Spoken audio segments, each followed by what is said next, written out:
The story begins by alternating between our two protagonists' lives in Russia. First, there's Dominika Egorova, a famous ballerina in charge of caring for her sick mother. Dominika leaves her mother with a caretaker after a doctor's appointment so she can go to work. She changes and puts on makeup before meeting the guests, who include her uncle Ivan Egorov, deputy director of the Russian Secret Service. He introduces her to Dmitry Ustinov, a Russian gangster who asks for a picture and uses the opportunity to inappropriately touch her. The play begins moments later, and Dominika is dancing as beautifully as ever when his dancing partner jumps and lands on her ledge, breaking it. Dominika is immediately taken to the operating room. Nate Nash, a C.I.A. agent, is the other character we follow. He is taking a phone call from an automated caller who dictates some words to him. He decodes the address of a meeting location using those words, and he takes his gun with him before leaving. When he arrives at the park at night for the secret meeting, he notices he is being followed by a car. A mysterious man, codenamed Marble, is also walking towards him, and Nate hands him something as they cross the road before continuing on as if nothing had happened. The car is still following him, so to give the man a chance to flee, Nate creates a distraction by shooting the floor and begins running away as the car pursues him. He reaches down and is surrounded by police as he approaches the American embassy. Inside, he meets with his superiors, who inform him that the asset is safe, but Nate will still be deported to the United States for his error. The following day, Ivan pays a visit to Colonel Zakharov, the director of the Secret Service, in his office. General Vladimir Korchnoi is also present. They show Ivan a video of Nate's meeting in the park, and mention that he's a C.I.A. agent who left the country that morning, but their main interest is in determining the identity of the other man. We then cut to Dominika, who wakes up in the hospital with her leg in a metal frame. When she realizes she won't be able to dance again, she begins to cry. After 3 months, Ivan pays a visit to Dominika, who is still walking with a cane. He mentions that a replacement has already been found for her and that the theater has been lending him the apartment and covering her mother's medical expenses. All of that will come to an end soon, now that she no longer works for them. Ivan expressed his desire to assist her and invited her to come to him when she is ready. Before leaving, he also leaves her an envelope. Dominika opens the envelope to find pictures of her dancing partner romantically involved with her replacement, as well as a recording of a conversation between them implying he purposefully jumped on her so his girlfriend could take Dominika's place. Dominika is later found in the theater, watching her former partner and the new girl practice. Dominika follows them to the steam room after they've finished, only to find them having relations. Rage takes over, and Dominika begins to beat both of them to the ground before fleeing. She notices her hands are stained with blood on the bus home, and decides to get off, stopping at a payphone to report what she did was an accident. When she arrives at her apartment, she discovers her mother on the bathroom floor, with no sign of the caretaker. Her mother informs her that she did not attend because the theater had stopped paying her. Dominika goes to see her uncle and asks for his assistance, knowing she has no other option. He agrees as long as she assists him with a small case. The Secret Service is interested in learning more about Ustinov, whom Dominika met at the theater. Ivan wishes for her to approach him, befriend him, and gain his trust through her charms. Dominika initially refuses, but Ivan persuades her by reminding her how bad state hospitals are and how he can provide her mother with the best doctors instead. Dominika goes to the hotel where Ustinov is staying that night, wearing the dress she was given. She goes to the bar to await Ustinov's approach, which he does. Dominika tells him she's come to see him because she wants to feel special again, and they head to her room. She requests that the guards respect their privacy, and Ustinov begins undressing as soon as his men leave the room, prompting Dominika to do the same. She does so after some hesitation, and when she gets closer, Ustinov takes advantage of her right away. Their conversation is abruptly cut short when a man in a black helmet appears behind Ustinov and cuts his throat. The body is thrown to the floor, and after motioning for silence, the man throws Dominika coat over her blood-stained body and leads her out of the room through a back door. He shoots an employee in the parking lot before loading them onto his bike and riding away to an abandoned building. Inside, the man removes his helmet to reveal Sergei Motorin, another Secret Service agent sent by Ivan, who is in the same building with Korchnoi, watching Dominika on security cameras. When Korchnoi says she's a witness and should be killed, Ivan says she could be useful. Ivan switches rooms to see Dominika and admits that he knew what was going to happen in that room but didn't tell her because she wouldn't have done it if she knew. He then makes her an offer. She can be sent to a special institution to be trained as an agent because she is so good at it. He won't be able to protect her if she refuses, so she has no choice but to accept. Dominika arrives at the institution a few days later. Matorin, the headmistress of Sparrow School, greets her when she arrives. Before taking Dominika to her room, she gives her a fictitious name to use at school. Classes begin shortly after that. Matorin discusses how the modern world is in disarray and how Russia is the only country willing to make sacrifices to restore order. Sparrow's spies who specialize in seduction and psychological manipulation will be trained on the students. Dominika and Victor, a student, are summoned to the front of the class and asked to strip. Victor does so without hesitation, but Dominika does not. Matorin chastises her for it. We then cut to Nate, who has been summoned by the CIA's discipline panel and informed that he will be suspended for his error in Russia and will be unable to leave the country. Nate objects because their mole, Marble, has been working with Nate for 3 years and refuses to trust anyone else, but he is ignored. Back at the Sparrow School, she tells Matorin during a class that they must be able to identify what their targets want. She shows some videos on television as examples for them to work on. Victor incorrectly guesses the first one, and Dominika corrects him, earning him his dislike. The second is guessed by another female student, who is called to the front of the class and told she must use her mouth on the man in the video, who is brought into the classroom in handcuffs. The girl tries to get down on her knees but is unable to do so. She sobs and falls to the floor. Matorin reminds all of the students that they must learn to trick their bodies and demonstrates some basic seduction techniques. Back in the United States, Nate notices he is being followed and informs his superiors. He learns that the C.I.A hasn't heard from Marble, and he uses the opportunity to remind them that if Nate contacts him, he will talk. They come to an agreement. He can't go back to Russia, but they can send him to a nearby country so the Russian Secret Service knows he's there and Marble can resurface. Nate agrees to bring the team with him. Meanwhile, at school, students are asked to greet a group of soldiers who have recently returned from war. Dominika selects a young man and leads him to her room, where she successfully extends her hand. Matorin and the students later watch all of the videos of their performances with the soldiers. Matorin tells Dominika that her technique is good, but she has yet to learn to give up. Dominika goes to the showers after class, where she is assaulted by Victor. She defends herself by grabbing the wall's water tap and hitting him with it. In the meantime, Ivan, Korchnoi, and Zakharov are discussing Nate's relocation to Budapest. They want to do something about it, but they are aware that the president does not want them to do anything that may appear hostile to the United States. Ivan suggests delegating the mission to someone else. Matorin and a newly arrived Korchnoi question Dominika about her attack on Victor at the Sparrow School. Matorin believes Dominika has more potential. Korchnoi requests a private moment with her. He questions Dominika again after everyone else has left the room, and she explains that she owes and serves the state, not her classmate.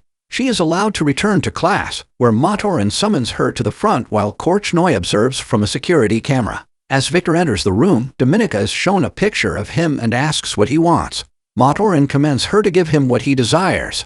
When Victor asks Dominika to turn around, she refuses and goes into action. He tells Victor to only look at her as she undresses, and once she's completely naked, she sits on the table with her legs open, encouraging him to take her. Victor can't get it up and flees when she teases him about it. Dominika then responds to Matorin's question. Power is what he seeks. Korchnoi is taken aback. Matorin then meets with Dominika privately again and informs her that she will be sent back to Moscow. Days later, while visiting her mother at their home, Dominika receives a phone call instructing her to meet Ivan at a restaurant. When she arrives, she sits down with him and he explains her next mission. She'll be sent to Budapest to befriend Nate and gain his trust so she can discover who their mole is. He issues her a new passport and documents bearing her new name. Dominika walks away without eating. She arrives in Budapest a few days later and goes to an apartment she'll share with another Sparrow, Marta. Later that day, she meets with her new boss, Station Chief Maxim Volontov, and requests information about Nate from him. She then follows Nate around to figure out his routine. Dominika starts going to the same swimming pool as Nate the next day and lets him accompany her when they leave the building. They have a brief conversation, but Dominika plays hard to get. She also fabricates a story about working as an embassy translator. The next day, she doesn't see Nate at the pool, and the receptionist informs her that her ID has gone missing. Nate, it turns out, already knows she isn't who she claims to be. We cut to him explaining to his bosses that she's been using multiple names and connecting the dots to Ivan. He considers her valuable and believes that her use of her real name is a provocation. After some hesitation, his superiors allow him to approach her and gather information. Dominika visits the embassy after going to Volontov to report her progress and request an embassy pass, and sees Marta chatting with Stephanie Boucher, an American politician. Nate interrupts her conversation by admitting he was the one who stole her ID from the pool and inviting her to dinner the next day at 8 p.m. Dominika agrees before departing. Dominika returns to her apartment and searches Marta's room, discovering that she has been purchasing intelligence from Boucher. Marta returns home but fails to catch her in the act. She hands Dominika a copy of Volontov's report to Moscow. Dominika appears to have made an enemy. She follows Volontov into a bar the next day after work and asks him to buy her time with a better report, then provokes him into punching her by making fun of his small member. His violence is now captured on security cameras, and Dominika threatens him with taking the recording to the police unless he writes a better report. Nate is alone in the restaurant, waiting for his date, while all of this is going on. He leaves, believing he has been duped, but Dominika follows him closely. Nate returns to his apartment and receives another coded message on his phone, which he quickly deciphers. Vienna, it says. When a crying Dominika rings his bell, he's about to leave. He allows her to enter. Dominika tells him his boss assaulted him while they are drinking whiskey together. When Nate asks her how she knows where he lives, she turns up the TV volume so they can't hear her. Dominika questions him about what happened in that Russian park and kisses him after he tells her. Nate instructs her to return home and figure out what she wants. Ivan pays a visit to Dominika the next day before departing for Vienna. He inquires about her progress with Nate because their bosses are growing impatient. To buy time, she lies and tells him she's also working on the Boucher case with Marta, but she'll need more money. Ivan accepts and requests that his coat be removed. Dominika gets it for him, but not before secretly inspecting his passport. Marta approaches Dominika with her gun after he's gone. She overheard the lie and is enraged because the Boucher case is supposed to be hers alone. Dominika promises to give her full credit and additional funds. She just lied to get some extra time. Marta accepts only because she has no other option. Later, Dominika travels to Vienna to open a bank account, while Marta visits Volontov to inform him that she knows how to get rid of Dominika. Dominika returns home that night to find Marta dead in the bathtub. Sergei suddenly appears behind her and grabs her by the neck to warn her.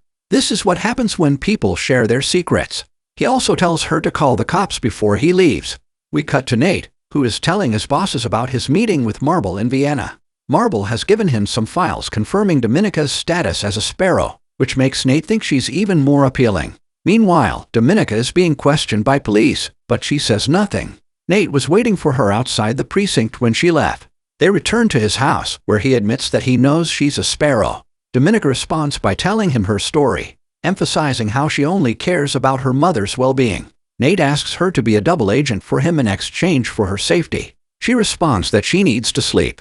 He gives her his space. She leaves the room later that night and joins Nate on the couch. She makes love to him after asking if she can trust him and receiving a positive response. Dominika returns to her routine the next morning, writes a fake report on Nate, claiming she has him in her pocket, and then returns to her place to wait for his signal, which is a simple phone call that plays her favorite song. Dominika meets with Nate's superiors and is subjected to a lie detector test to determine whether she can be trusted. She demands money when they accept her. They mock her, but they change their minds when she says she can give them Boucher. The entire team travels to London the following Friday to meet with Boucher. Dominika stays in a special hotel room prepared by the C.I.A., complete with security cameras and a set of discs hidden under a desk to be exchanged for the real ones later. Moments later, while she is waiting for Boucher at the bar, he is taken aback by the sudden appearance of Volontov, who claims to want to assist. Dominika sends him to her room because his presence will frighten Boucher. Boucher arrives soon after, and Dominika approaches her, explaining that Marta sent her. Boucher dislikes the change and is about to leave, but Dominika persuades her to stay by threatening her with dangerous images and mentioning the money. Both women enter Dominika's room, where Volontov awaits. Boucher hands over the discs in exchange for the money, and Dominika pretends to take them to her computer to see if they're genuine when she's actually trading them with the C.I.A.'s. Dominika and Volontov leave after telling Boucher to wait an hour, but Boucher is anxious and drunk, so she leaves shortly after. When she reaches the street, she notices she is being followed and becomes terrified, so she throws the money in a trash can and crosses the street, where she is killed by a truck. Dominika is in a car with Volontov when this happens, and he quickly calls the police. He informs Dominika that they have been given orders to return to Moscow as soon as possible and takes her passport. When they arrive in Moscow, Ivan arrests Volontov and takes the discs from him. Both he and Dominika are suspected of assisting the Americans. When questioned about it, she denies it, so she is tortured in various ways for the true answer, but she refuses to give in. They even show her a video of Volontov being shot for lying, but nothing happens when the interrogator points at her head, and she lies again. Ivan takes over, and Dominika manipulates him into protecting her. She is permitted to return home, but when she arrives, she is so filthy that she refuses to let her mother hug her. Ivan returns to his apartment, where Dominika waits, after a difficult meeting with Korchnoi and Zakharov. He informs her that they have granted her request to continue working on Nate. She kisses him goodbye before leaving. Dominika returns to Budapest to see Nate. They go to his apartment, where he expresses his concerns about her sudden release. Dominika persuades him to relocate her and her mother to America and provide her with more money. Before they make love, he accepts. Dominika is awakened in the middle of the night by a noise. She enters the kitchen and discovers Sergei torturing Nate. She pretends to be on his side at first, even assisting him in injuring Nate in order to obtain the name of the mall. But when Sergei becomes distracted, she hits him back and assists Nate in cutting the straps that bind him to the chair.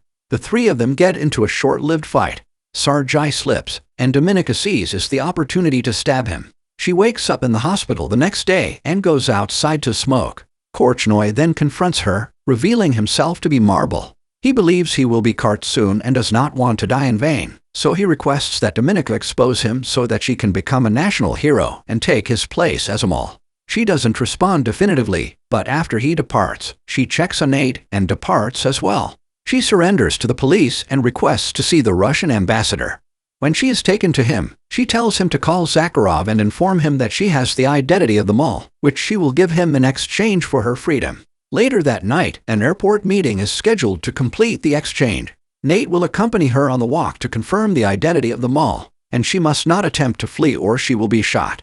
Nate is upset with her because he believes she has taken advantage of him, but she has a surprise for him. When the Russians approach them with the mole, they remove the bag from his face to reveal that it is not Korchnoi, but her uncle Ivan, who has been framed thanks to Dominika fabricating evidence since she first arrived in Budapest. Nate quickly notices and confirms that Ivan is the mole. Following the exchange, Ivan is shot by a Russian sniper, and Dominika is flown away on a helicopter. Back in Russia, she's been named a heroine and is allowed to live happily ever after with her mother. The film concludes with her receiving a phone call and the only sound on the line being her favorite song.